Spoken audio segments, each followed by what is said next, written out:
All right, so I'm going to walk through how to do the MySQL Workbench. I've given you your connections, so I'm going to show you how to do it. So I've set up a new connection. Let's just show you how to do that. I'm going to click on this little connection button here, and I'm going to put in whatever I want right here. It could be anything. This is not impacted. This just tells you here what your different connection is. So I'm going to say something like, this is my render in class application. Doesn't matter. The host name is brianmarshall.com.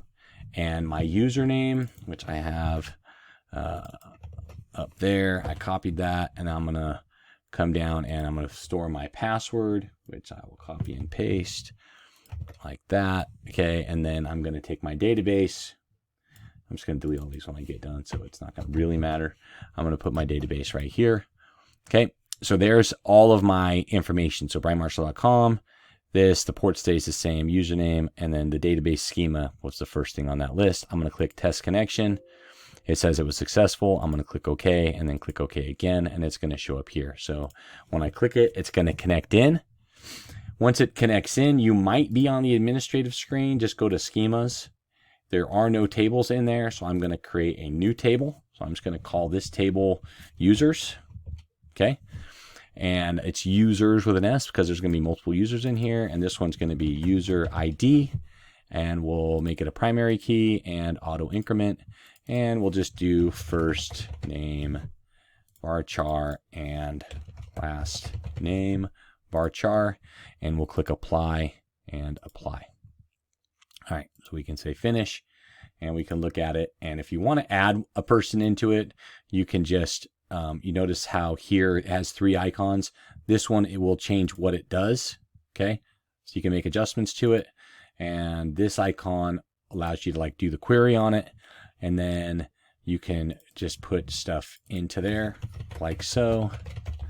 And once you click off it, you can click apply and finish, and it will be in there. You can refresh here or run this and it will run again. So let's do a new query. So I got my new query. I'm going to say select all from users. Okay. And then to run the query, you click this guy here and it runs the query. So this runs the query. You can save the query if you want. You can open new queries if you want, or you can create new queries here if you want, and run a bunch of queries here. Okay. I think that right there is the biggest thing for what we're going to do for a while in MySQL Workbench, but it makes it really easy. You can also, when you click on it, you can say change the, let's see, foreign keys are here. So you can add foreign keys, stuff like that.